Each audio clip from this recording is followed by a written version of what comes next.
earth, but you didn't know the ways I loved you. No.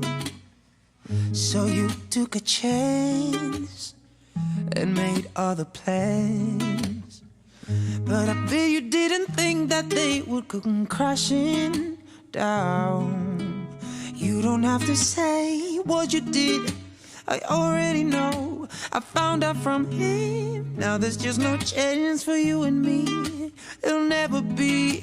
Don't it make you sad about it? You told me you loved me. Why did you leave me all alone? Now you tell me you need me when you call me on the phone. And now I refuse. You must have me confused with some other guy. Your bridges were burned, and now it's your turn to cry. Cry me a river, cry me a river, yeah. Cry me a river, cry me a river, yeah, yeah. I know they say some things I better left unsaid. Gente, que saudade de vocês. Como é que vocês estão? O que vocês estão fazendo? Estão estudando muito? Como é que tá a rotina? Né? Vamos começar a nossa aula falando de rotina. Mas antes, sintam-se abraçados, viu? Muitos abraços virtuais para vocês. Estou morrendo de saudade. Né? Ficar em casa, se cuidem. Né? O cuidado, né? Com a lavagem das mãos, com o contato com outras pessoas, sempre muito necessário.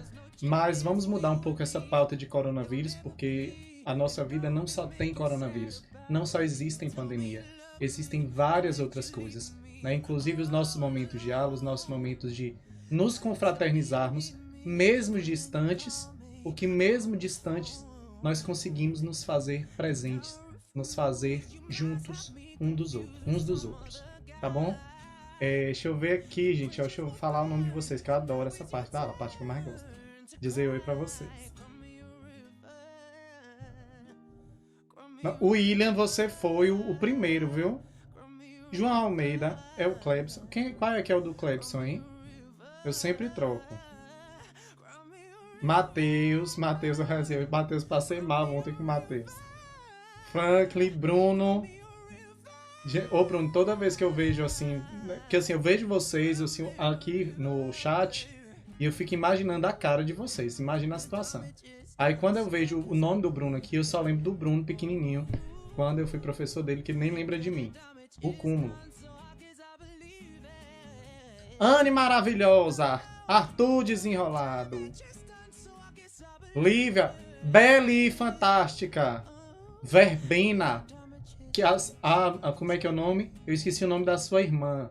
Eu sei que sua irmã também tem o nome de uma flor. Arrasou. Albert, Hannah, minha filha, você debocha com seus cabelos estilosos. Saudade de você. Vitória, fantástica. Elícia. Sintam-se abraçados, minha gente. Duda, maravilhinda. Ju, fantástica. Carla Monique, tem gente que nasce. Ela estreia. Deixa eu ver quem mais tá por aqui, viu? Gente do céu, eu adorei um monte de gente. Luma, Guilherme tá aí. Eu não sei quem é, OFF, não sei o que, OFFV. Só Jesus sabe. Maiane, um abraço. Carlos Eduardo Baracho. Ernesto, Vinícius, Alice. Gente do céu, uma galera. PH, fantástico. Luiz Eduardo, tem uma cidade na Bahia, Luiz Eduardo Magalhães. Pensa no professor mais besta da face da Terra, eu. Gente, saudade de vocês. Então, vamos que vamos. Espero que vocês estejam aí com material a postos. Eu mandei lá no Zap. Então, quem não tá com material a postos, coloque. Davi, fantástico, bem-vindo.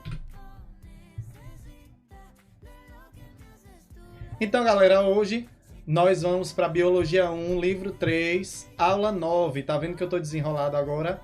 Tô sabendo falar direitinho. Galera, olha só. Nessa parte, nesse capítulo, ele vai falar de código genético, vai falar de produção de proteína. E todas as vezes que eu vou falar de produção de proteína, eu particularmente, a primeira proteína que me vem na cabeça é a insulina. Porque eu preciso lembrar aí, ó, quando nós estudamos proteínas, existem proteínas que têm função hormonal, como é o caso da insulina e do glucagon. Existem proteínas que aceleram reações químicas, que são as enzimas. Existem as proteínas do seu cabelo, né? Eu imagino tá todo mundo em casa com cabelo fantástico, idêntico ao dessa moça, ao dessa modelo, né? O meu, ó, igual, meu irmão cortou. Pensa na situação. Então, pessoal, as proteínas elas têm uma variedade de funções. Por exemplo, a hemoglobina é uma proteína transportadora. Existem proteínas que estão lá na membrana plasmática, ok? Então, existe uma variedade de proteínas com uma variedade de funções, mas tem algo que é comum. Toda e qualquer proteína vai ser produzida a partir do RNA. E quando, a partir do RNA, eu produzo uma proteína, eu tenho a síntese proteica, que também pode ser chamada de tradução. Então, tradução, síntese proteica, basicamente é a mesma coisa. Tá bom? E aqui, pessoal, eu coloco para vocês na imagem. Deixa eu ativar minha caneta aqui, ó. Só um minutinho. Certo? É o esquema de uma célula, ok? A partir do DNA, houve um processo de produção de RNA. Então, quando a partir do DNA eu produzo esse RNA, o processo é denominado transcrição, tá bom? Só que esse RNA, ele tá aí, ó, purinho. Eu ainda não processei esse RNA, ok? E aí eu preciso tirar do RNA, pessoal, aqueles pedaços que não são codificantes, que eu não consigo ler e produzir proteína, tá bom? Eu preciso remover os introns, como a própria descrição do processo coloca aqui. Então, eu preciso fazer um splicing.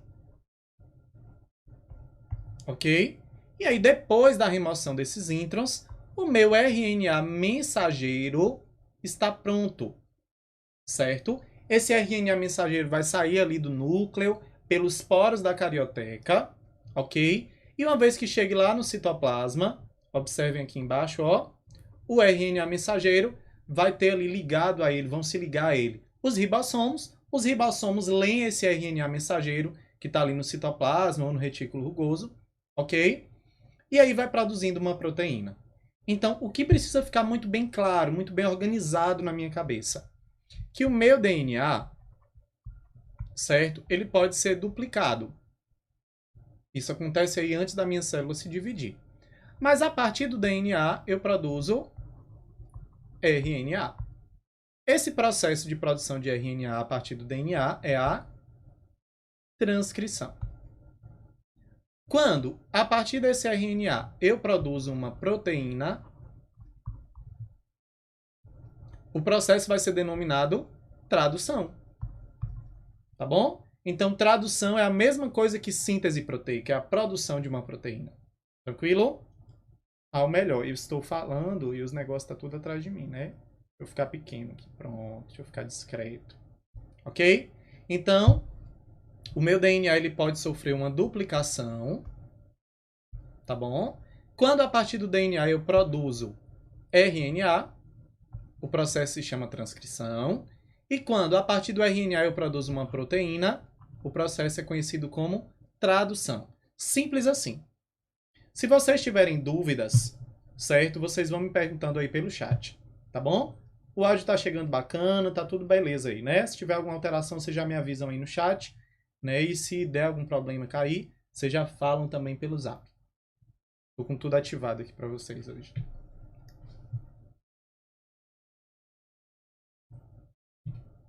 Então, pessoal, um dado interessante.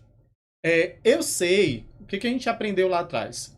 Que não é o DNA inteiro que vai ser lido e para produzir o RNA e depois produzir a proteína, certo? São pequenos pedaços do DNA, são fragmentos do DNA que são chamados de gene, tá bom? Então, o que é o gene? É um pedaço de DNA, é um fragmento de DNA que ele pode ser lido, ok? Produz-se o RNA e esse RNA vai ser lido para produzir proteína. Ou seja, gene é DNA codificante.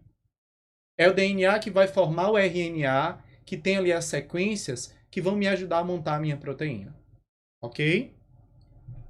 Então vamos lá, gente. O que eu trouxe aqui para vocês? Uma imagem, um panorama aqui cromossômico de vários organismos. Eu queria que vocês observassem, sobretudo, o primeiro organismo, que é uma bactéria. O segundo organismo é o ser humano. Então, observe o tamanho desse fragmento de DNA aí da bactéria e o tamanho do fragmento de DNA humano. Então, o que eu vou perceber? Eu tenho um pedacinho muito pequenininho ali do DNA bacteriano, certo? E esse DNA bacteriano, ele é basicamente feito de quê? De genes, de porções codificantes. Quando eu vou ali para o ser humano, eu peguei um pedaço enorme e esse pedaço enorme, ele tem poucos genes. Por quê, pessoal? Aqui está uma informação bastante relevante. Deixa eu colocar aqui na tela cheia. Esqueci do detalhe do boneco. Pronto. Então, olha só. No DNA humano, observem que eu tenho, 200 kb. Enquanto da bactéria são 20, ou seja, eu peguei um pequeno fragmento do DNA da bactéria, um grande fragmento do DNA humano. E aí o que você vai observar? Que apesar de ser um pequeno fragmento da bactéria, quase todo ele é feito de genes. Quase todo ele vai ser codificante. E o que significa ser codificante? Que eu leio, produzo o RNA e produzo depois a proteína. Ele vai ser transcrito na síntese proteica. Ponto. Certo? E o DNA humano, ele é bem grandão, só que desse DNA humano, a maior parte dele, pessoal, não é feito de DNA codificante. Ok? Então, de uma molécula de DNA inteira, né, do DNA humano inteiro, 1,5%, certo? São genes. Ou seja, são codificantes. Ok? 98,5% do DNA humano, certo? É não codificante. Ok? Professor, por que você está ressaltando isso? Porque isso adora aparecer nas questões e os alunos dos outros vão errar, mas os meus não, porque os meus são os melhores alunos do mundo. Tá bom? Deixa eu voltar aqui, que acho que agora o boneco fica na frente, não. Pronto, voltamos. Então, galera, a estrutura do DNA, que tem aquele formato de dupla hélice, certo? Ela foi postulada, ela foi detalhada por dois pesquisadores, o Watson e Crick, lá nos anos 50, certo? E o que eles deduziram a partir da estrutura? Que o DNA, ele contém a informação genética, certo? E essa informação, ela vai estar escrita em um código, certo? A depender desse código, dessa sequência, diferentes proteínas vão ser produzidas, tá bom? E a gente vai se debruçar sobre isso um pouquinho mais à frente. Uma outra coisa, o DNA, ele é uma série linear, gente, de 4 estruturas moleculares que são chamadas de nucleotídeo, ok? E esses 4 possíveis nucleotídeos encontrados no DNA, dependendo da sequência, certo? É que eu vou ter a montagem desse código genético. E aí vem uma confusão na cabeça. Assim, como assim, professor? O DNA é feito de 4 estruturas, mas o nucleotídeo não só tem 3? Calma lá. Se eu for analisar a estrutura do nucleotídeo, eu tenho um grupo fosfato, um açúcar, que é a pentose, e uma base. Tá bom? Ou seja, o nucleotídeo ele tem 3 componentes.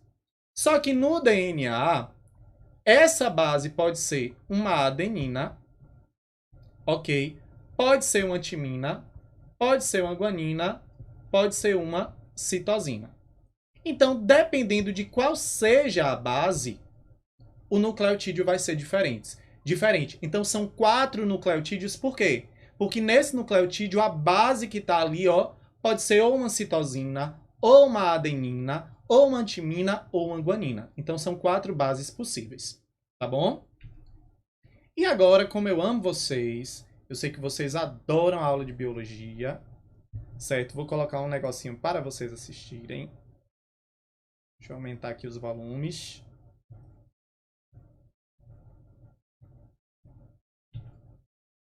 Deixa eu botar aqui em tela cheia. Tá bom? Me sinalizem aí se o áudio tá chegando direitinho.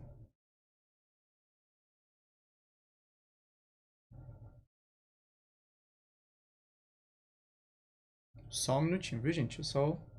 Essa aqui sempre é a aventura.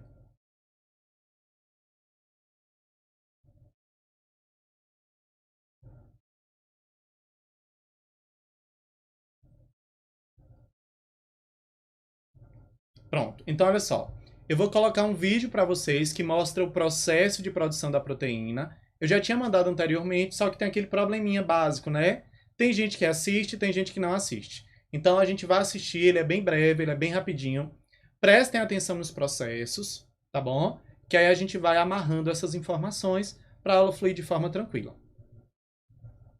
And where are the instructions to manufacture these and all the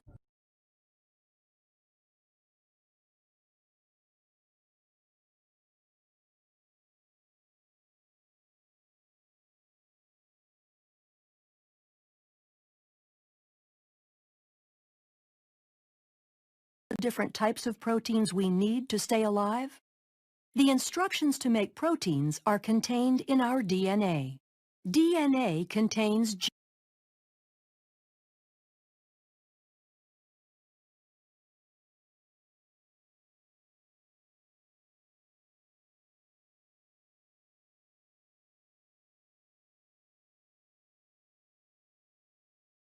genes. A gene is a continuous string of nucleotides containing a region that codes for an RNA molecule. This region begins with a promoter and ends in a terminator. Genes also contain regulatory sequences that can be found near the promoter or at a more distant location. For some genes, the encoded RNA is used to synthesize a protein in a process called gene expression. For these genes, expression can be divided into two processes, transcription and translation. In eukaryotic cells, transcription occurs in the nucleus, where DNA is used as a template to make messenger RNA. Then in translation, which occurs in the cytoplasm of the cell, the information contained in the messenger RNA is used to make a polypeptide. During transcription, the DNA in the gene is used as a template to make a messenger RNA strand with the help of the enzyme RNA polymerase. This process occurs in 3 stages: initiation, elongation, and termination. During initiation, the promoter region of the gene functions as a recognition site for RNA polymerase to bind. This is where the majority of gene expression is controlled, by either permitting or blocking access to this site by the RNA polymerase. Binding causes the DNA double helix to unwind and open. Then during elongation, the RNA polymerase slides along the template DNA strand. As the complementary bases pair up, the RNA polymerase links nucleotides to the 3' end of the growing RNA molecule. Once the RNA polymerase reaches the terminator portion of the gene, the messenger RNA transcript is complete, and the RNA polymerase, the DNA strand, and the messenger RNA transcript dissociate from each other. The strand of messenger RNA that is made during transcription includes regions called exons that code for a protein, and non-coding sections called introns. In order for the messenger RNA to be used in translation, the non-coding introns need to be removed, and modifications such as a 5' cap and a 3' poly A tail are added. This process is called intron splicing and is performed by a complex made up of proteins and RNA called a spliceosome. This complex removes the intron segments and joins the adjacent exons to produce a mature messenger RNA strand that can leave the nucleus through a nuclear pore and enter the cytoplasm to begin translation. How is the information in the mature messenger RNA strand translated into a protein? The nitrogenous bases are grouped into 3 letter codes called codons. The genetic code includes 64 codons. Most codons code for specific amino acids. There are 4 special codons, 1 that codes for start and 3 that code for stop. Translation begins with the messenger RNA strand binding to the small ribosomal subunit upstream of the start codon. Each amino acid is brought to the ribosome by a specific transfer RNA molecule. The type of amino acid is determined by the anticodon sequence of the transfer RNA. Complementary base pairing occurs between the codon of the messenger RNA and the anticodon of the transfer RNA. After the initiator transfer RNA molecule binds to the start codon, the large ribosomal subunit binds to form the translation complex, and initiation is complete. In the large ribosomal subunit, there are 3 distinct regions called the E, P, and A sites. During elongation, individual amino acids are brought to the messenger RNA strand by a transfer RNA molecule through complementary base pairing of the codons and anticodons. Each anticodon of a transfer RNA molecule corresponds to a particular amino acid. A charged transfer RNA molecule binds to the A site, and a peptide bond forms between its amino acid and the one attached to the transfer RNA molecule at the P site. The complex slides down 1 codon to the right, where the now uncharged transfer RNA molecule exits from the E site, and the A site is open to accept the next transfer RNA molecule. Elongation will continue until a stop codon is reached. A release factor binds to the A site at a stop codon, and the polypeptide is released from the transfer RNA in the P site. The entire complex dissociates and to begin the process again at initiation. The purpose of translation is to produce polypeptides quickly and accurately. After dissociation, the polypeptide may need to be modified before it is ready to function. Modifications take place in different organelles for different proteins.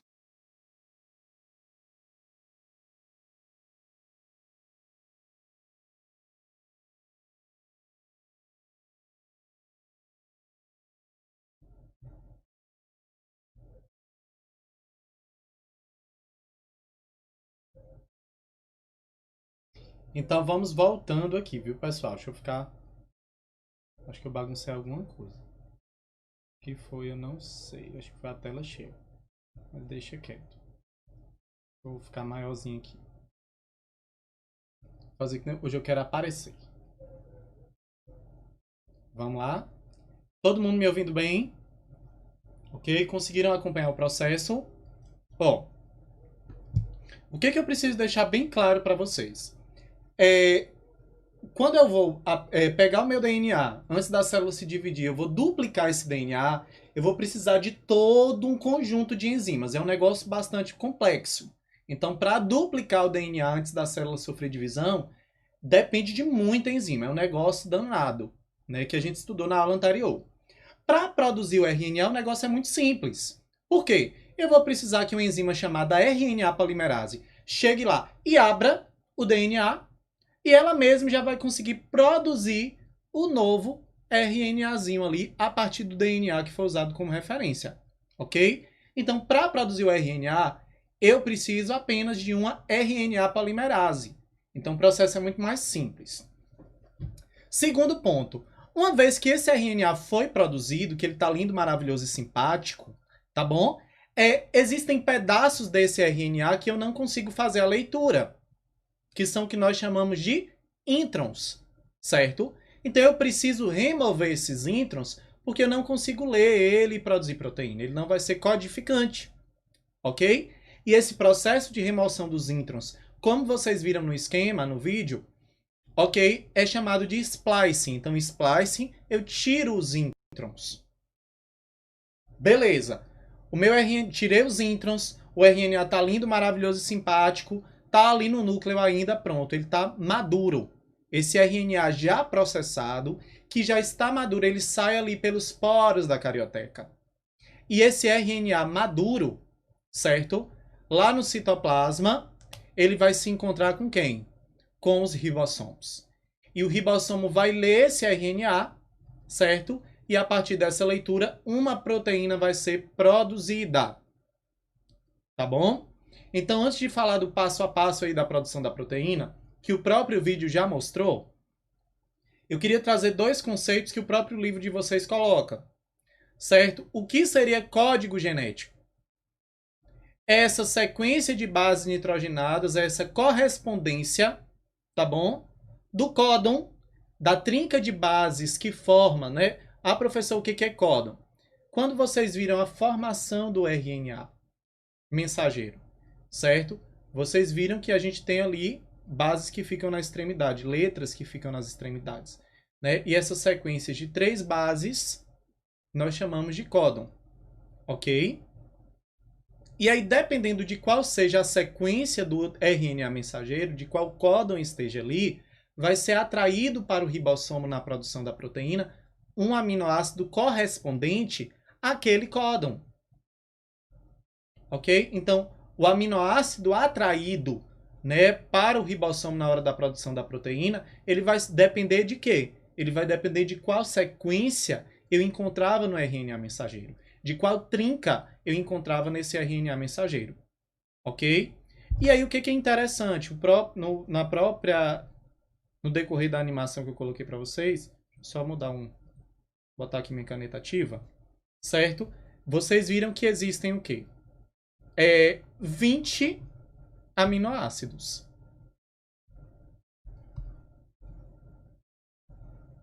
Certo? Só que esses aminoácidos, eles são produzidos, né, a partir, né, de diferentes sequências de bases que estão ali no RNA mensageiro. Ou seja, nos seres vivos, de forma geral, existem 64 códons possíveis. O que é isso? 64 trincas de base do RNA. Então, seja o RNA de uma bactéria, seja o RNA de um vírus, seja o RNA do ser humano, seja qual for esse RNA, certo? Eu tenho 64 combinações de trincas possíveis. Ok? E, volta aqui. E essas 64 possíveis combinações, certo? Elas vão ser lidas para produzir... Aliás, para produzir não, para atrair, né, 20 tipos diferentes de aminoácidos. Então, por exemplo, eu tinha uma trinca lá, A, U. Ela atraiu um aminoácido. Depois, U, atraiu outro aminoácido na hora de produzir minha proteína.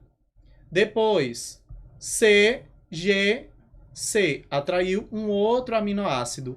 E aí a minha proteína ela foi crescendo. Certo?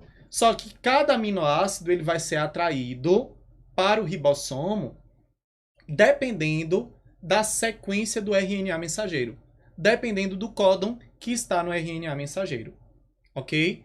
E aí observem que existe uma correspondência do códon com o aminoácido que está sendo atraído para lá.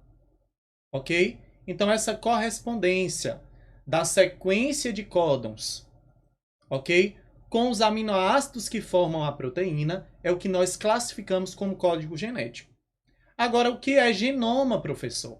O genoma é o conjunto de todos os genes presentes no indivíduo, certo? É o conjunto de toda a informação hereditária que está nesse material genético do indivíduo. Então, seu conjunto genético inteiro é o genoma. Beleza? Agora, o código genético é essa correspondência do códon com um determinado aminoácido que vai ser atraído, e aí você vai montando a sua proteína. Existe uma correspondência do códon com o aminoácido, tá bom? Isso tá claro para vocês? Ou vocês querem que eu fale de uma outra maneira? Deem um feedback aí, por favor.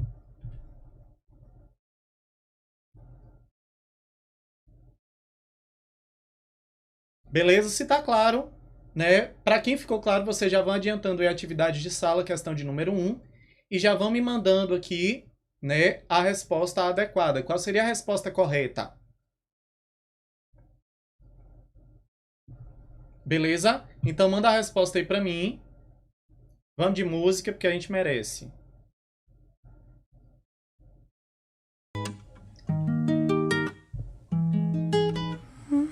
Ter os melhores alunos do mundo é ótimo, né, gente?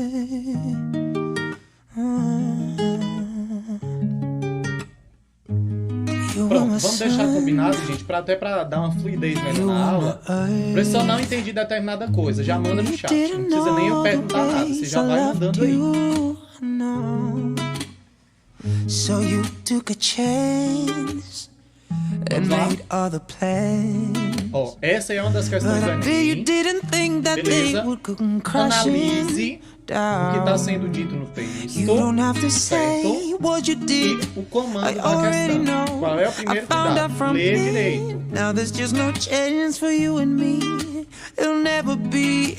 Don't it make you sad about it? You told me you love me. Why didn't you leave me all alone? Manda a resposta. Tô esperando. Now you tell me you need me when you call me on the phone. And now I refuse. You must have me confused with some other guy. Música, você sai e eu entro em cena, tá bom? Então vamos discutir a questão. Ó, observem o seguinte. O estudante ele relatou que um mapeamento genético, ou seja, ele foi avaliado, né? Qual seria a sequência do DNA inteiro da cevada. Beleza? E aí foi sequenciado, foi mapeado esse DNA inteiro da cevada. Quase que todo. Certo? Chamou a atenção, olha o que ele está colocando aqui. O pesquisador, esse estudante, ficou atraído por causa do número de genes que compõem esse código genético. Certo? E que a semente da cevada, apesar de pequena, possui um genoma muito mais complexo que o humano. Beleza? E aí o que precisa ficar claro para vocês? Primeira informação. O que é genoma? É o conjunto genético inteiro. Então eu posso afirmar que o conjunto genético da cevada é mais complexo do que o do ser humano? Posso sim. Agora, quando eu digo os genes que compõem o código genético, o código genético ele é feito de quê? Ele é feito de genes ou ele é feito de códons que têm o aminoácido correspondente? Ele é feito de trinca de nucleotídeos que codificam aminoácidos específicos correspondentes. Certo? Então, o erro do conceito aqui, ó, ele coloca um conceito errôneo para código genético. Certo? O código genético ele não é feito de genes. O código genético é o quê? É a correspondência do códon, certo? Com um respectivo aminoácido. Ok? E o que seria expressão gênica? Esse gene vai ser lido, vai produzir um RNA com códons correspondentes, e esses códons, né, vão atrair ali aminoácidos correspondentes. Então, o que seria expressão gênica? É tanto a produção do RNA quanto a produção da proteína. É a junção de tudo isso. Beleza? Então, expressão gênica é o conjunto de tudo isso. Mas, código genético é essa correspondência do códon com o respectivo aminoácido. E é a letra A que está trazendo isso para a gente. Né? Veio aí a letra E, se eu não me engano. Todas as sequências de pares de bases presentes em um organismo. Certo? Todas as sequências de pares de bases, certo? é o quê? O seu DNA completo. Beleza? E aí, considerando toda a sua informação genética, o seu DNA completo, né, a gente vai colocando isso aí, né, na perspectiva de genoma. Beleza? Só que no genoma, a gente considera dar um olhar especial para quem? Para a porção codificante, para os genes. Beleza? Ah, Matheus. Vamos lá. Pronto. E aí tem um outro dado interessante, que nós falamos até na aula anterior, que é o que nós chamamos de regra de Chargaff. Esse pesquisador, ele percebeu o seguinte, ó. A quantidade de adeninas e timinas são similares. Por quê? Porque se em uma fita do DNA eu tenho uma adenina, obrigatoriamente na fita complementar eu vou ter uma timina. Ok? E vice-versa.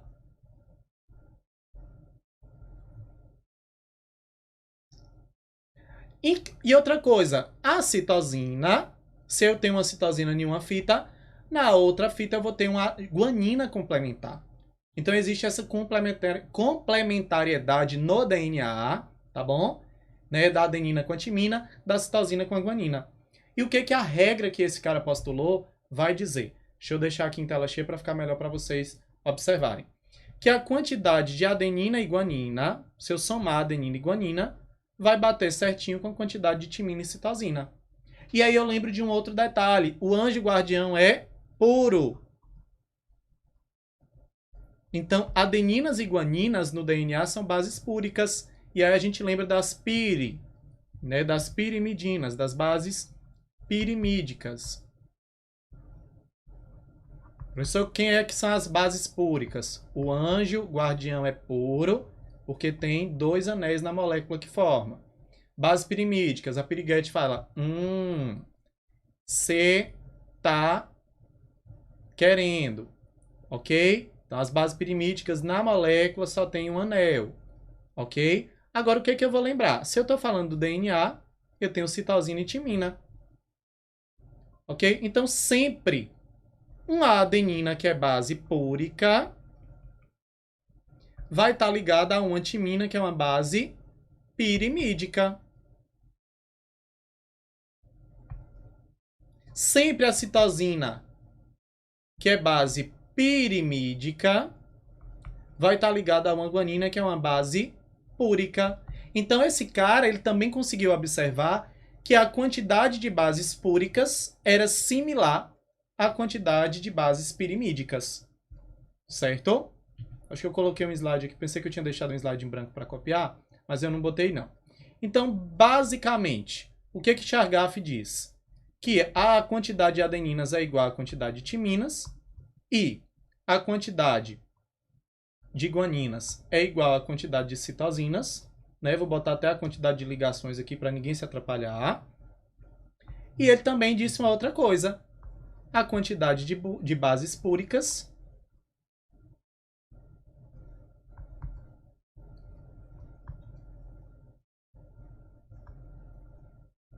é igual à quantidade de bases pirimídicas.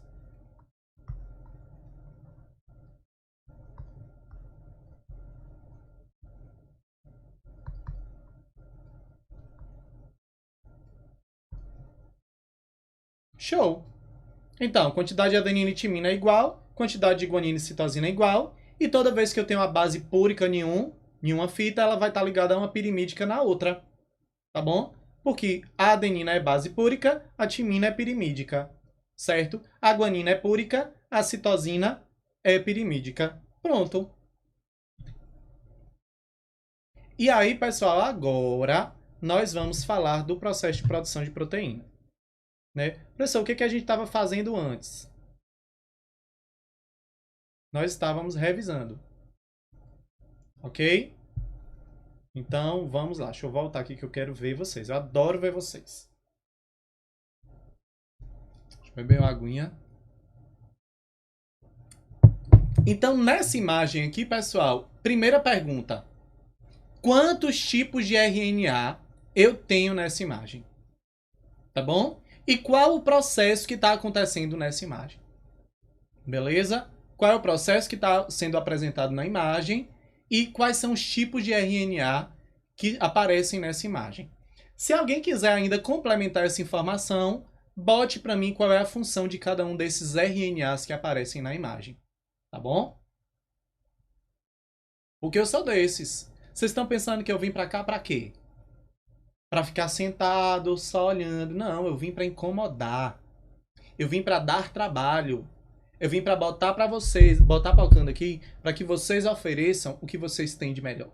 Então, vamos botar palcando. Me mandem as respostas de vocês. Porque eu estou ansioso, esperando saber quais são os tipos de RNA que estão aparecendo nessa imagem. Quais são as funções desses diferentes RNAs que aparecem na imagem. Digam lá, povo lindo. E aí? Manda, povo, manda, vai, vai.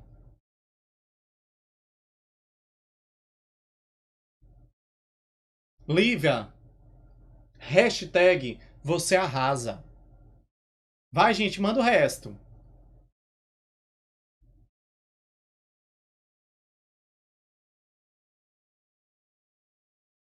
Tem o transportador e o mensageiro. Beleza, o que o mensageiro faz? Tá faltando um. Vocês estão esquecendo de um outro tipo de RNA que também está na imagem. Será que alguém vai lembrar?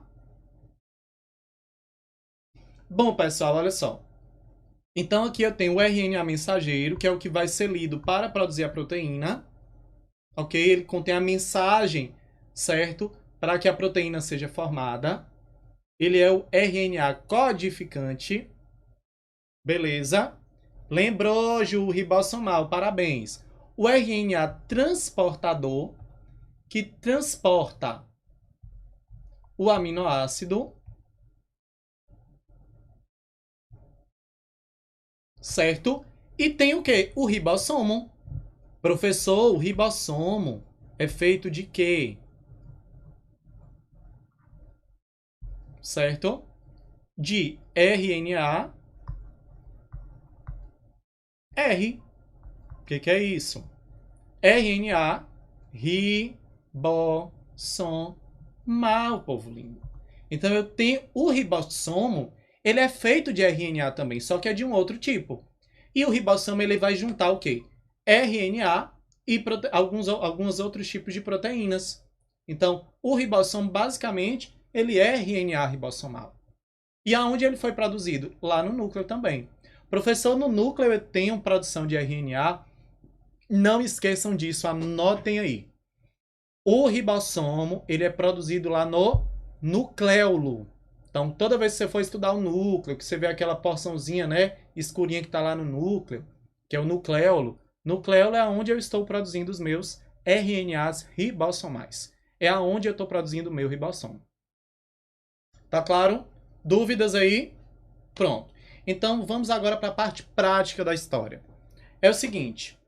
Produzi meu RNA, fiz o splicing, removi os introns, tá todo lindo, maravilhoso e simpático, tá bom? E aí eu tenho os códons, que são sequências de 3 bases. Beleza? Existe um códon, que é chamado de códon de iniciação. E aí a gente vai falar dele daqui a pouquinho. Certo? Então, o que acontece? O ribossomo, ele vai se ligar justamente no códon de iniciação e a partir dali a proteína vai começar a ser produzida. Observe, caiu na prova. Qual é a função do ribossomo? Produzir proteína. Só que ele faz isso aí, né, atraindo vários outros agentes. Então, o que acontece?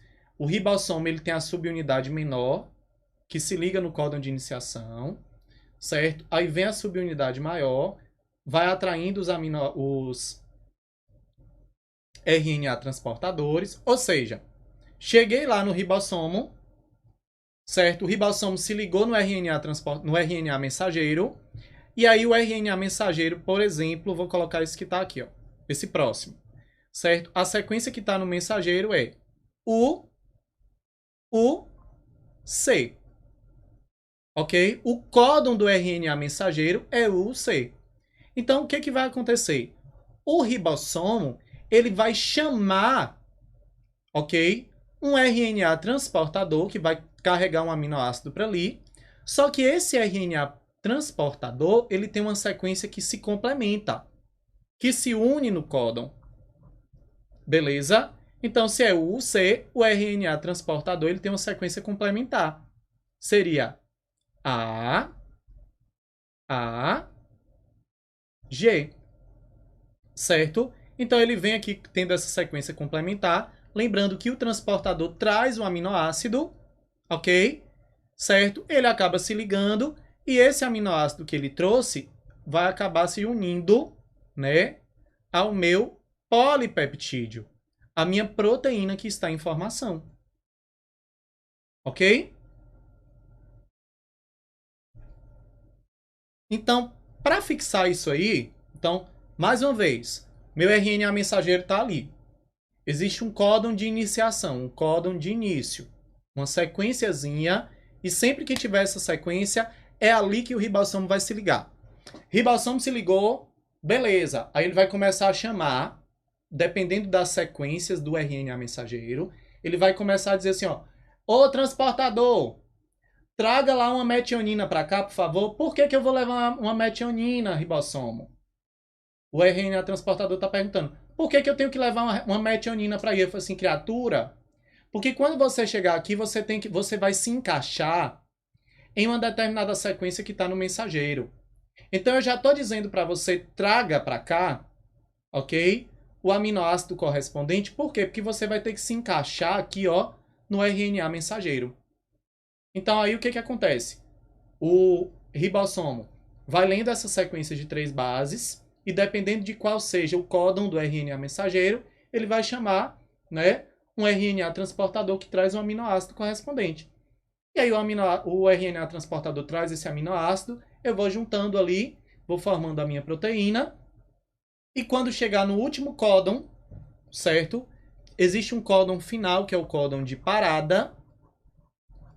Nesse códon de parada, pessoal, eu não vou mais trazer aminoácido, certo? O códon de parada, ele não codifica nenhum aminoácido, ele não atrai nenhum aminoácido correspondente, certo? O códon de parada, ele serve para quê? Para pegar a minha proteína formada e liberar, né, no citoplasma.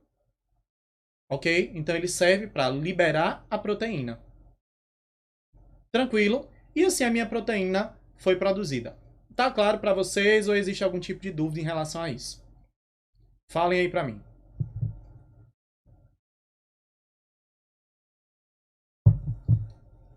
Professor, eu não entendi isso. Explique de outra forma. Diga o que você não entendeu que eu explico de outra forma.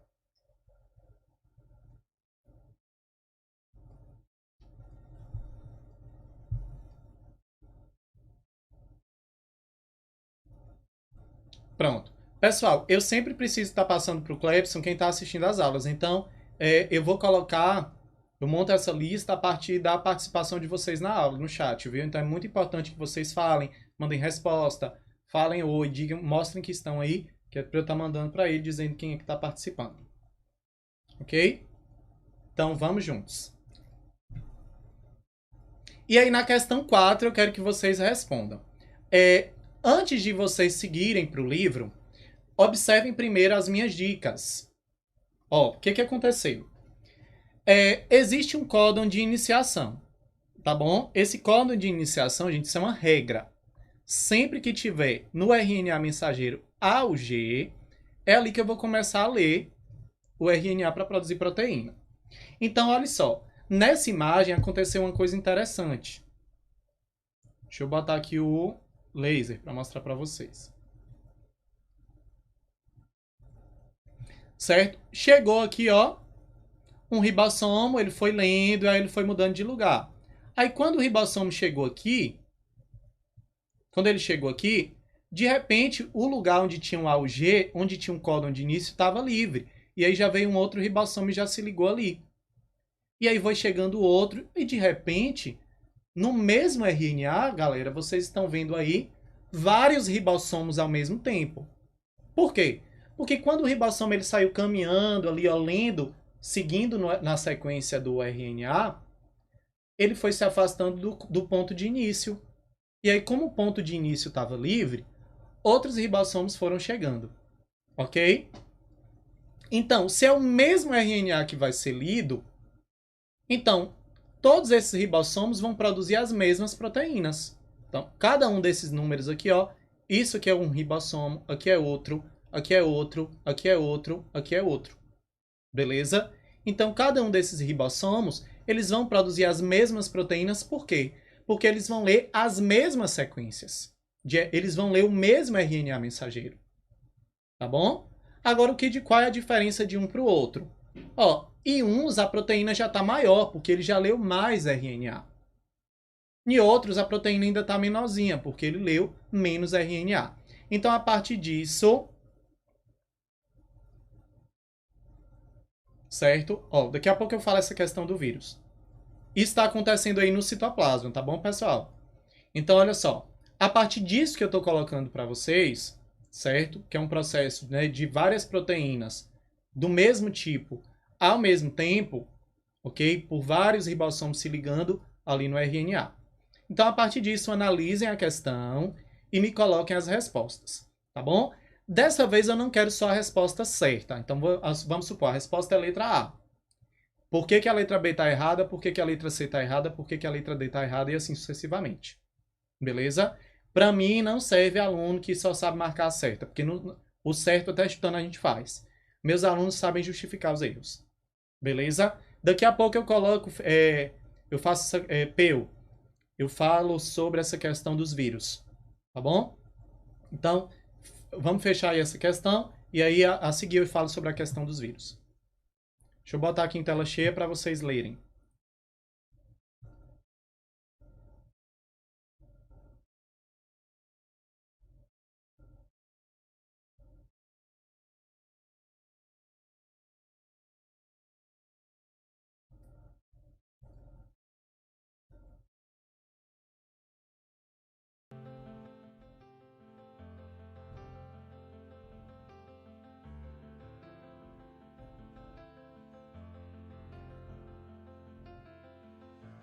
Close enough to start a war. All that I have. Bora, eu quero saber os erros. Eduarda já mandou aí, ó. Vitória também. Letra B todo mundo tá batendo. Eu quero saber o da letra C. Eu quero o erro da letra C, viu?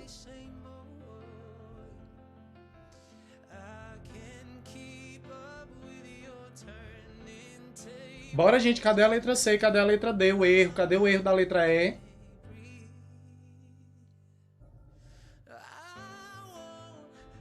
Arrasou, Matheus, ó. Gente, não esqueça disso. Tá dizendo aqui na letra C, ó. Para os 5 ribossomos, o pareamento de um anticódon ACC, certo? O anticódon vai se ligar no RNA mensageiro.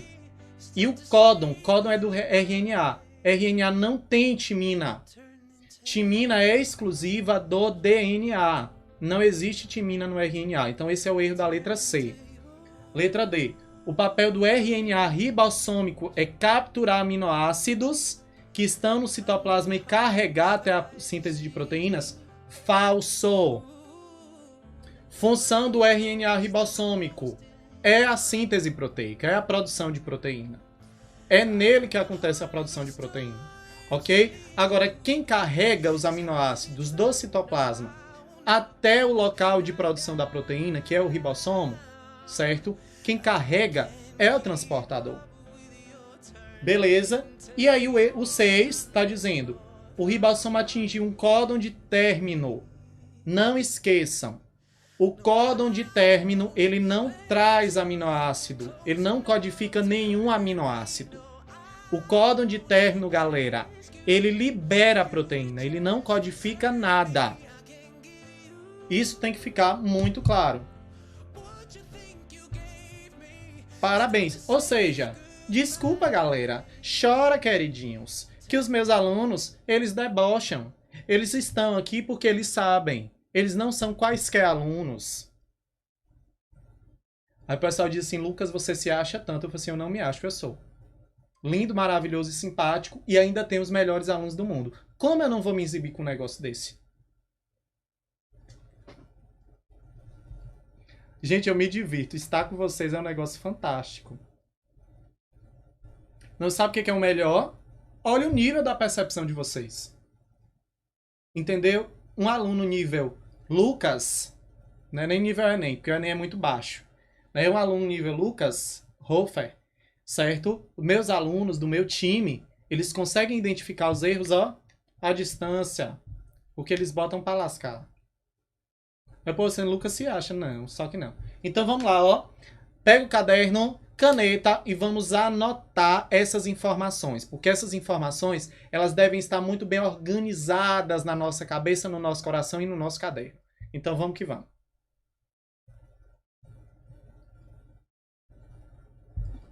Primeiro, quem é o RNA mensageiro?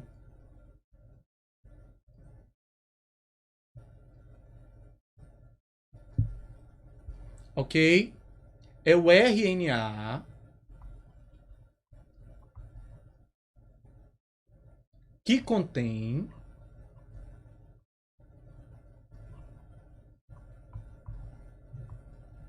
a informação que codifica a proteína.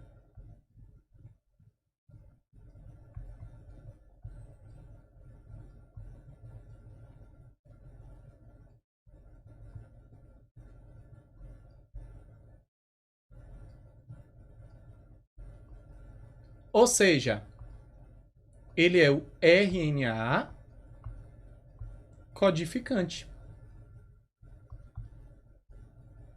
É esse RNA que vai ser lido para produzir proteína. É esse RNA que vai ser usado na tradução. O que é o RNA transportador? Certo? É aquele que leva o aminoácido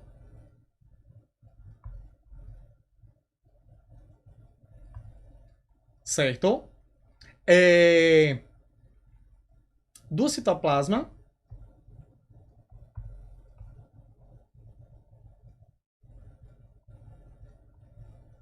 para o ribossomo.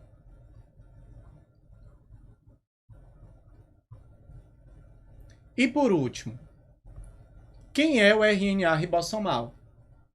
É o RNA que forma o ribossomo. O meu aqui com um monte de U, com 2 S foi péssimo, né? Então, ó, deixa eu ajeitar isso aqui. É o RNA que forma o ribossomo. É uma resenha, gente, com essa caneta. Ó o M ali já com um negocinho a mais. Mas deixa quieto, finge que tá certo. Tá bom? E aí se caiu. Professor, os ribossomos são produzidos aonde? No núcleo. Certo? Então, RNA mensageiro, ele é o RNA codificante. É ele que eu vou ler e vou produzir a proteína. RNA transportador, ele carrega o aminoácido para o local da produção da proteína, para o ribossomo. RNA ribossomal, forma o ribossomo. Beleza? Caiu na prova. Aonde está sendo produzido o ribossomo? No nucleolo, que está lá dentro do núcleo. Tá bom? Então, caiu na prova. Qual é a função do nucleolo? Produzir ribossomo. Ponto, pessoal. Chora. Vamos. Então, quem não escreveu, escreva. Que aí nós vamos para a próxima. Não se preocupem, pessoal, que eu só vou demorar acho que uns 10 minutinhos mais do que o previsto, tá bom?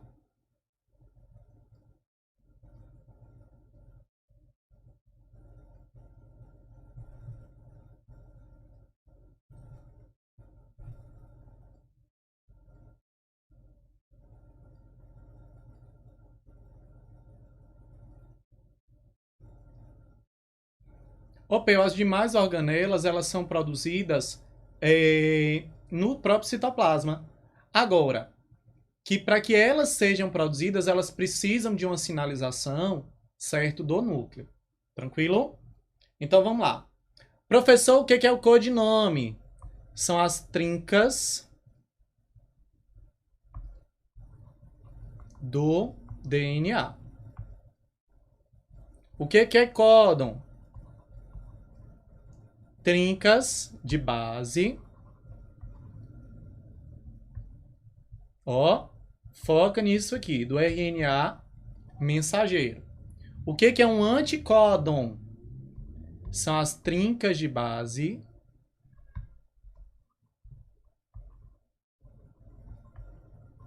do RNA transportador.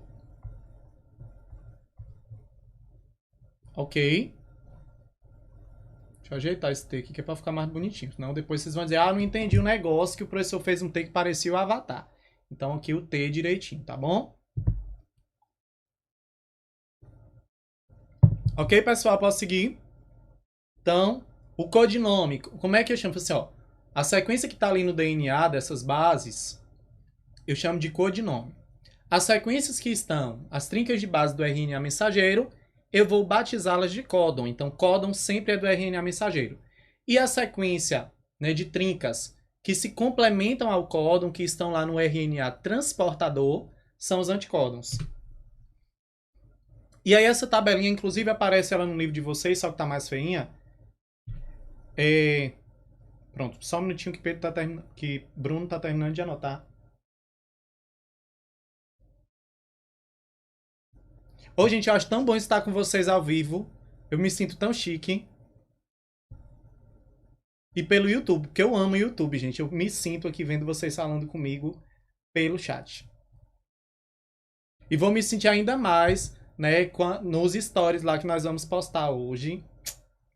Marca professor Lucas Hofer, marca Escola Alternativa, bem assim, né, pra gente bombar nos stories.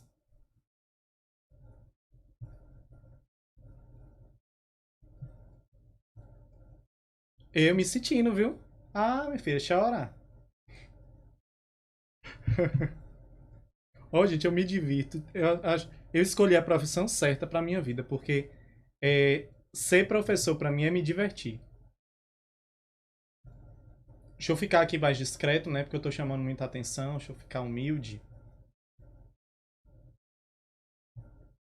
Bom, pessoal, essa tabelinha que eu coloco pra vocês, basicamente ela mostra os 64 códons possíveis, as 64 sequências diferentes. E observem, né, que em algumas situações, como eu só tenho 20 aminoácidos possíveis, ok? Então, observem que aqui, ó, o U e o UC, certo? Essas duas combinações de códons vão codificar, vão atrair o aminoácido fenilalanina. Codificam fenilalanina, certo? Aqui, ó, a treonina. Observe que esse outro aminoácido, ele é atraído, né? Ele vai ser codificado por esses diferentes códons aqui, certo? ACU, ACC e tal. E aí, quando a gente pega a tabela, tem horas que a gente fica doidinho da Silva, porque o professor fala assim, eu pego uma questão, e tem questão que eles dão até essa tabela para vocês, e vai dizer o seguinte, qual é o aminoácido codificado por A, C, A? Aí você fala, lascou. Aí o que você vai fazer? Você começa aqui pela primeira base. Então, a primeira base, o A. Tá aqui, ó. Então, já sei que é A. Beleza? Então, vou procurar aqui nessa linha. E aí, a segunda base, eu vou achar a coluna. C. Então, já sei que tá aqui, ó. Primeira base, A. Terceira linha, segunda coluna, C. E aí, por último, é ACA. Então, ó, na terceira aqui, ó. ACA. Achei! Ótimo. Então, ACA codifica, se eu tiver esse códon, qual vai ser o aminoácido que vai ser correspondente? A treonina. TRE. Normalmente a gente abrevia, tá bom? Esses aminoácidos. Pronto. Então, na hora de procurar, eu vou procurar dessa maneira. Professor, tem outra coisa importante que eu preciso saber? Tem. Observem que eu destaquei aí em verde o códon de iniciação e o códon de término. Anote isso aí agora. Isso é informação valiosa. Sempre o códon de iniciação, aonde eu vou sempre me ligar, o ribossomo vai se ligar, sempre vai ser aonde? No A, U, G. E esse A, U, G, que é o códon de iniciação, ele codifica a metionina, o aminoácido metionina. Ok? Ponto. Professor, existem outros códons importantes? Tem, os de término ou de parada. Quais são eles? Eu coloquei aqui em vermelho. O AA, tá bom? E o AG. Esses três, o AA, o AG e o GA, que é o último ali, que eu deixei destacado também. Então, se cair esses aqui, certo? Você vai precisar lembrar. Professor, obrigatoriamente eu tenho que decorar quais são, qual é o códon de iniciação, qual é o códon de término. Normalmente as questões, elas dão essa tabela quando precisa, ou dão, né, uma lista com alguns aminoácidos, caso necessário. Vocês vão ver na próxima questão. Porém, questões de vestibulares mais pesados, e aí não são Enem esculhambado, bem facinho, certo? Questões de vestibulares mais pesados podem pedir, né? Normalmente, o que é que você vai precisar lembrar? Metionina sempre, A ou G. Sempre começa na metionina, que é o A ou G. Então, isso você precisa lembrar sempre, certo? Então, se tem A ou G, vai atrair o aminoácido metionina, vai codificar a metionina. O códon de parada, ele não codifica nada. Ele só libera a proteína. Ponto. E aí, vamos lá. Biodica. Vamos anotar isso aqui, ó.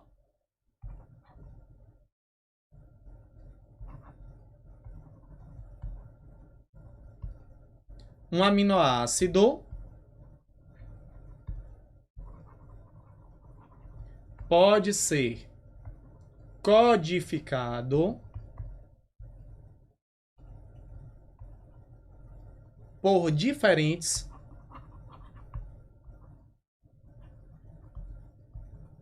códons. Como assim, professor? Um aminoácido ele pode ser atraído, pode ser codificado lá para a proteína por diferentes códons. Aí eu volto aqui na tabela. Observe aqui aí, ó. CCU, CCC, CCA codificam o mesmo aminoácido. Então, um aminoácido ele pode ser codificado por diferentes códons. Certo?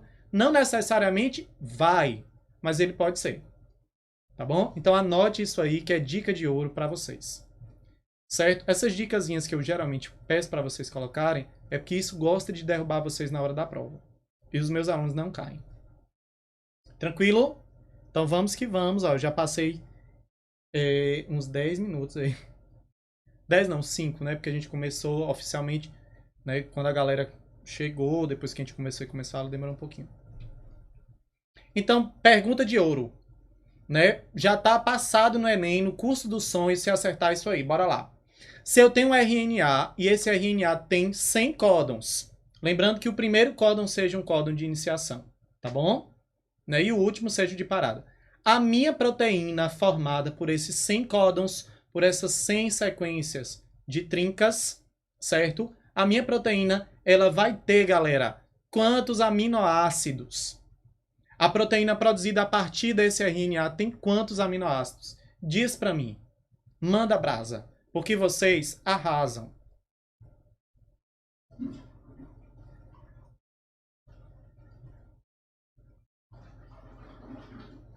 Bem assim, né? Bem assim. E aí, pessoal? 33? Isso aí, Matheus. Ó, pensa o seguinte. Cada códon, observe, cada códon, ele tem, por exemplo, ó, isso aqui é um códon. U. Então, existem ali 100 códons, 100 sequências de 3. Certo? Por isso que vai ser 99 e não... Então, vamos pensar o seguinte. Vou colocar aqui, ó.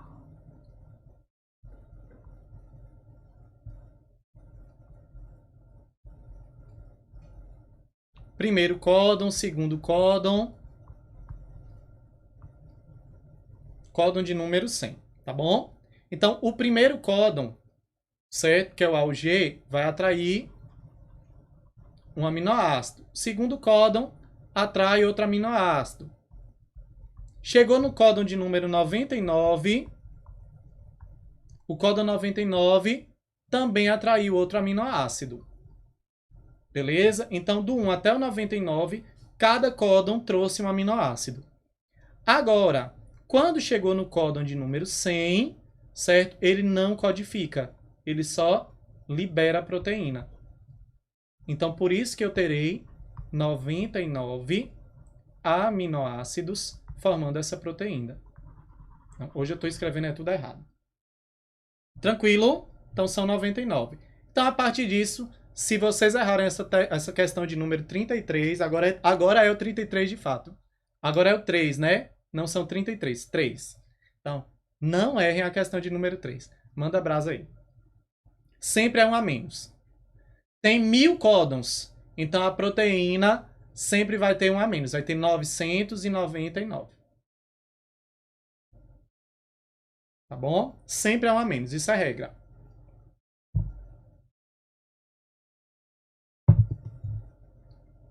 Isso. Total de códons menos 1.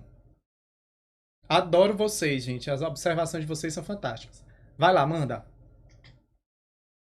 A proteína resultante da tradução, certo? Se o RNA mensageiro tem 50 códons, automaticamente... KKKK. Chora, gente. Gente, ter aluno bom é outro nível. Vocês precisam ver a minha cara. Vendo o chat subindo assim. Fantástico. Fantástico. Certo? Mais uma vez, observe aí quem é o códon de iniciação. Espero que vocês tenham anotado. Códon de iniciação é AUG. Códon de término, o AA, o AG e o GA. Agora eu quero ver se vocês são bons mesmo. Qual a sequência de aminoácidos? E aí vocês vão... Na página 3 tem a tabelinha lá em cima. Para saber quem são os aminoácidos, você tem que ir na página 3. Mas, para saber aonde começa e aonde termina, obrigatoriamente você precisa saber quem é o códon de iniciação e quem é o códon de parada. Bora lá, quero ver se vocês arrasam agora. Tá bom? Primeira dica, acha o códon de iniciação. E tudo tá organizado em trincas, tá bom? Então, ó, um códon, outro códon, outro códon, outro códon, outro.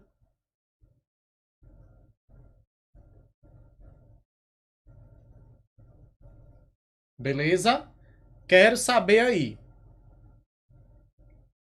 Bora, bora, bora, bora, bora. Na página 3 você tem aquela tabela. A tabela é isso aqui, ó. Na página 3 você tem isso aí. Certo? Qual a sequência de códons para o RNA mensageiro? Qual é a primeira coisa? Aonde começa? No A ou G. Primeiro é A ou G? Não. Segundo é A ou G?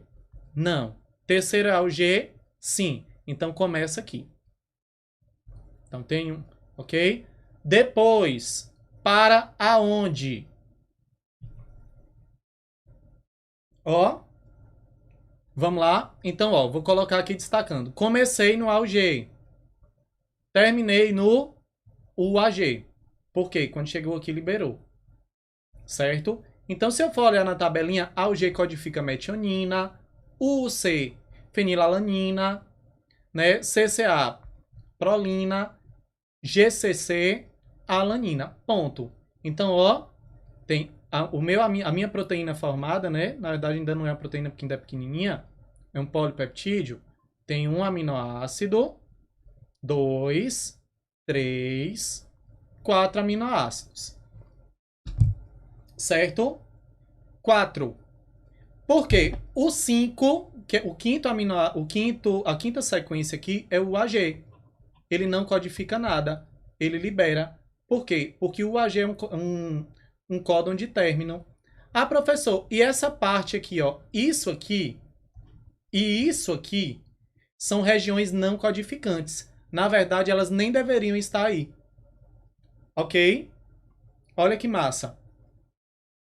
Elas não deveriam estar aí. Por quê? Porque aqueles pedaços que não são lidos, eles são removidos antes. Certo? É o que acontece no processo de splicing. Eles foram removidos já no splicing. Nesse caso aí eu coloquei sem a remoção. Tá bom? Por isso que tá dessa forma. Olha que massa. Então observe que não é difícil. Outra coisa. O sentido, né? Seja da DNA polimerase, da RNA polimerase, E o sentido, né, que o ribossoma ele vai lendo a proteína sempre é do sentido 5' em direção ao 3'. Então, se eu pego aqui uma sequência, por exemplo, deixa eu ver se eu coloquei, certo? Se eu pego um códon e ele tem a sequência UUC, aí você vai começar a ler aqui, ó, do centro para a periferia. Qual seria o aminoácido correspondente a esse códon, UUC? Tá bom? Começa do centro, localiza a primeira letra, a segunda letra e a terceira letra que está na extremidade. Manda para mim aí.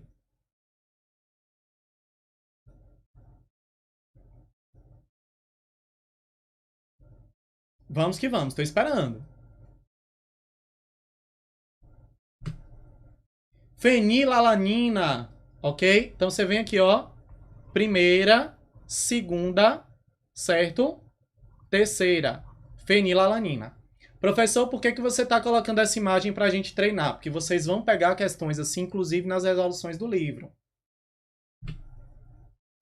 Manda a brasa na questão de número 2 aí, galera. Ó, olha o enunciado. Considere que a base púrica do terceiro códon. Localiza aqui, ó. Primeiro, segundo, terceiro. O terceiro códon é esse. E a base púrica? Aí eu vou lembrar. O anjo guardião é puro. Tem guanina? Não. Tem adenina. Então, se eu substituir essa adenina por uma guanina segundo o texto, certo? Ao invés de ficar a sequência A, U, C, vai ficar G, U, C. Essa seria a nova sequência. Então, qual seria aí o aminoácido, ok, produzido a partir, né, dessa alteração? E aí?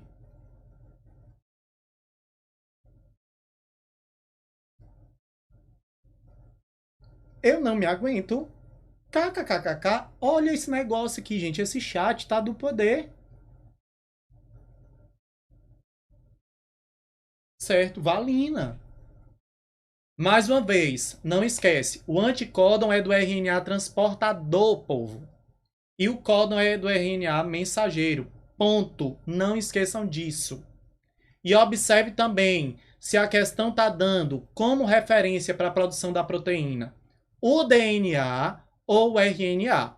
Se for o RNA, certo? Você lê e já produz a proteína. Se não, se a questão estiver dando o DNA, primeiro você vai ler o DNA para produzir o RNA e depois que vai ler o RNA para produzir a proteína. Então, presta atenção no enunciado que é para não errar. Ok? Do DNA produz o RNA, do RNA produz a proteína. Certo? Já estamos finalizando. O DNA ele pode sofrer a replicação, certo? Na hora da divisão da célula. Quando eu leio o DNA e produzo o RNA, eu tenho uma transcrição. Quando eu produzo a proteína, tradução. Só que observem que em lilás aqui tem dois outros processos. A replicação do RNA, tá bom? E a transcrição reversa. O que é uma transcrição? Eu pego o DNA, leio e produzo o RNA. Agora, o que seria uma transcrição reversa? Que é o que acontece com o HIV. O HIV, por exemplo, ele é um vírus que dentro dele tem um RNA, certo? Mas graças a uma enzima chamada transcriptase reversa, ele consegue, a partir do RNA, fazer o processo contrário. Né? Sintetizar, produzir DNA. Certo? Então, isso aqui, ó, do RNA, eu produzo DNA, é uma transcrição reversa. Então, transcrição reversa...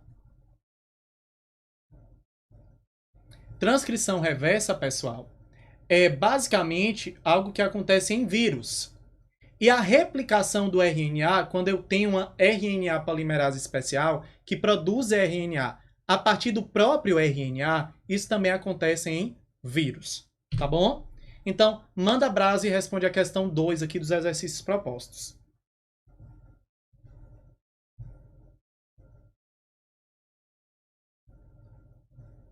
Manda lá, eu quero essa questão 2 tinindo. Se alguém errar, é tapa na cara. Já pensou?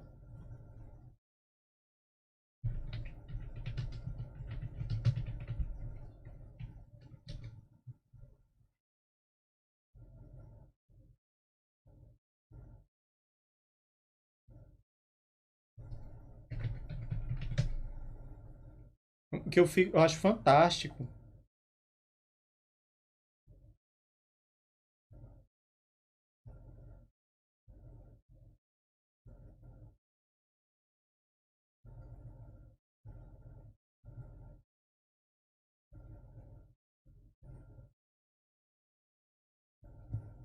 Só isso, né?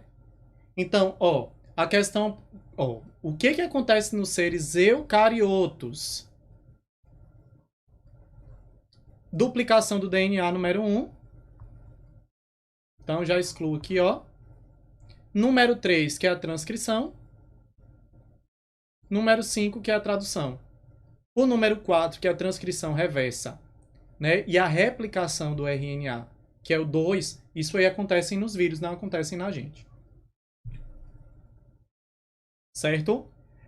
Para finalizar a aula, nós temos aqui, por exemplo, observem que esses ribossomos eles podem estar soltos no citoplasma ou eles podem estar unidos ao retículo endoplasmático rugoso. Ok? Então, ó, essa produção de proteína ou ela acontece com esses ribossomos que estão livres, que estão soltos ali no citoplasma, ou os ribossomos que vão ler o RNA estão ligados ao retículo endoplasmático rugoso.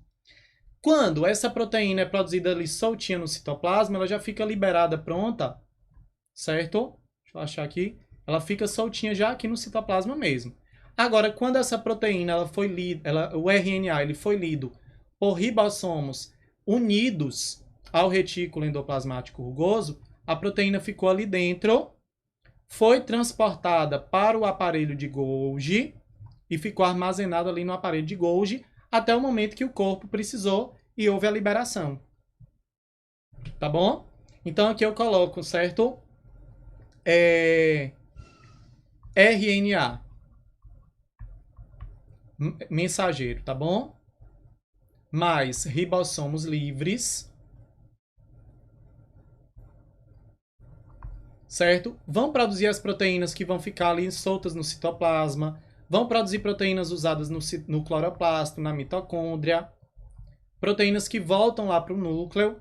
Ou proteínas que estão no peroxissomo. Certo? Ah, professor, mas o peroxissomo ele tem uma enzima. Catalase. Catalase não é enzima? Enzima não é proteína também? Show, fechou. Pronto. E aí, essas enzimas, ou essas proteínas que são produzidas, certo? Esse RNA mensageiro, que vai ser lido por ribossomos do retículo endoplasmático rugoso, ok? Certo? Ele acaba indo para o aparelho de Golgi e do aparelho de Golgi ou vai ser liberado lá para fora da célula, porque vai ser empacotado nas vesículas de secreção, ou vai formar ali a membrana plasmática, ou vai estar nas enzimas digestivas dos lisossomos. Então, basicamente seria isso. Ok? Então, ó, quando é no retículo endoplasmático rugoso, essas proteínas vão ser usadas na formação lá da membrana, a proteína vai ser eliminada da célula, como é o caso da insulina, ou a proteína vai formar ali as enzimas digestivas do lisossomo, certo? E quando essa produção da proteína aconteceu com os ribossomos livres, ok? Lá no citoplasma, então geralmente vai usar, né, dentro da célula mesmo. Ou vai permanecer no citosol, ou vai ser usado no cloroplasto, na mitocôndria, núcleo ou peroxissomos. Tá bom? Isso aqui é informação complementar. Eu trouxe essa outra imagem. Observem que os ribossomos eles têm um formatinho um pouco doido, mas essa imagem aqui, que é do principal livro de genética, certo? Caiu em uma das questões da CESP, CESP adora usar imagens desse livro. E é por isso que eu preparo minhas aulas sempre com material de nível superior, para a gente ter um outro nível de qualidade.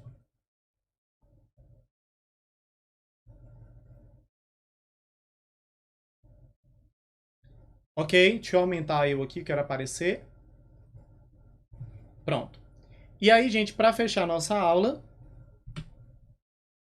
certo? Eu vou só fazer uma breve introdução sobre o livro, sobre a aula 10. Vai falar sobre engenharia genética. E a engenharia genética, galera, basicamente vai tratar de toda a manipulação do DNA realizada pelo ser humano. Então, muitas vezes eu retiro genes de interesses, coloco em outros seres vivos, ou tem um gene ali que é nocivo nesse espermatozoide, eu quero tirar para que ele não gere um problema lá naquele indivíduo que está sendo formado. Então, eu quero fazer essa manipulação do DNA. Então, tudo isso aí é feito por meio de técnicas de engenharia genética. E aí, uma das técnicas de engenharia genética muito usadas é a transgenia, que é quando, por exemplo, qual é o grande problema da plantação de milho?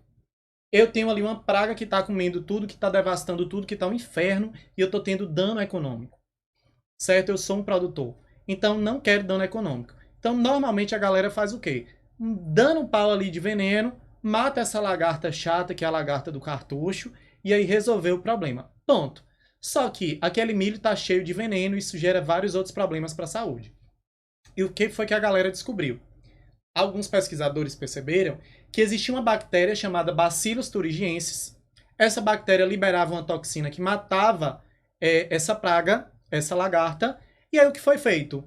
Foi retirado, né, o gene de interesse da bactéria, o gene da bactéria responsável por liberar a toxina, e foi inserido esse gene da bactéria, certo? Que fazia produzir essa toxina, foi inserido lá no milho.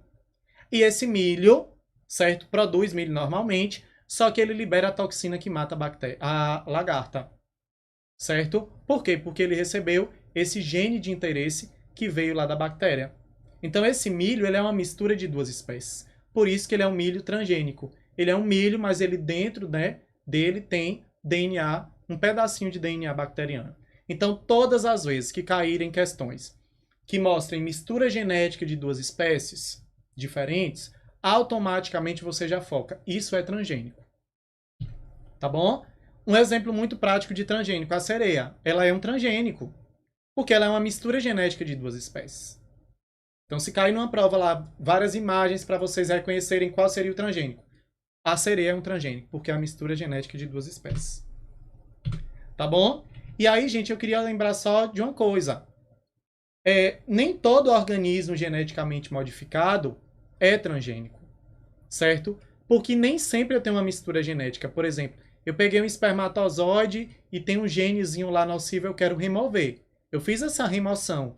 Eu modifiquei geneticamente o espermatozoide, certo? Mas eu não misturei, não fiz uma mistura genética de espécies diferentes. Então, se cair transgênico, bote lá mistura genética de espécies diferentes, tá bom? E então, ó, todo transgênico é um organismo geneticamente modificado. Mas nem todo organismo geneticamente modificado, ele é um transgênico. Por quê? Porque nem todos os organismos que nós manipulamos, eles tiveram essa inserção de DNA estranho, de DNA de um outro ser vivo. Então, não necessariamente aconteceu isso, tá bom? E para fechar, certo? Todo alimento transgênico ele precisa ter um rótulo mostrando isso. Porém, a partir de 2019, o nosso Senado fantástico disse não precisa mais informar. E existem várias discussões aí sobre os transgênicos, justamente porque existem algumas pesquisas que indicam, né, uma correlação com a alta incidência de câncer. Só que isso ainda não está bem definido, ok? Então, no livro 10 aí a gente vai falar de organismos geneticamente modificados. Vocês já vão fazer uma leitura prévia do material, tá bom? E semana que vem nós estaremos juntos para falar de engenharia genética, vai ser massa. Galera, manter o distanciamento é uma forma de demonstrar amor. Então, por exemplo, quando alguém chega na sua porta, mas tenta ficar o máximo distante, entende que não deve entrar, porque ele está preocupado em não levar nenhum vírus para você ou para sua casa, é uma pessoa que se preocupa contigo, é uma pessoa que te ama, tá bom? Então, fiquem em casa, fiquem bem. Foi ótimo estar mais uma vez com vocês. Sintam-se abraçados, ok? E estamos, né, apesar de não estarmos colados, literalmente nós estamos juntos, viu? Um abraço para vocês. Espero que tudo isso passe muito rápido, apesar de estar demorando muito. E eu sei que não vai passar rápido, né? Só se algum pesquisador conseguir aí ou um tratamento eficiente ou uma vacina. Então, que a gente tenha essa compreensão. E aí vem a pergunta de Peu, né? Teria como fazer com que um vírus fosse introduzido em uma pessoa... Peraí, deixa eu dar uma olhadinha aqui. Teria como fazer com que um vírus fosse introduzido em uma pessoa para que ele faça alguma mudança para curar uma doença ou até mesmo modificar o vírus para que ele consiga... para que ele não consiga alterar negativamente? Ó, Pedro, isso aí é o que acontece com as vacinas, por exemplo. Eu modifico esse vírus, eu faço com que ele seja, por exemplo, um vírus que não gere a doença, que é um vírus enfraquecido ou vírus atenuado. Então, a gente já faz isso aí nos processos de produção de vacina, tá bom? E o vírus pegar a doença, gente, é, entre aspas, uma forma de imunização. É uma espécie de vacina. Qual a diferença? A vacina, né, você não foi exposto àquele agente ainda, ok? E aí o seu corpo, em contato com pedaços do vírus ou com o vírus enfraquecido, o seu corpo vai produzir anticorpos específicos. O seu corpo ele vai produzir imunidade, tá bom? No caso da doença, por exemplo, tem muita gente que está ficando imunizado pós o contato com o Covid, por exemplo, certo? Isso está acontecendo por quê? Porque uma vez que o seu corpo teve contato com esses agentes estranhos, ele consegue produzir os anticorpos e existe uma memória imunológica aí, tá bom? Espero que tenha respondido. Certo? Então, ótimo, gente. Um abraço para vocês. Foi ótimo estar com vocês. Eu me empolgo e a aula acaba se alongando, né? Então, eu nem ligo. Certo? Se alguém quiser revisar alguma coisa depois, vai estar disponível para vocês acessarem. Então, fiquem à vontade. Um abraço. Fiquem com Deus, né? Só lembrando, vacina, ela é pré-contato com o vírus. Um abraço. Amo vocês.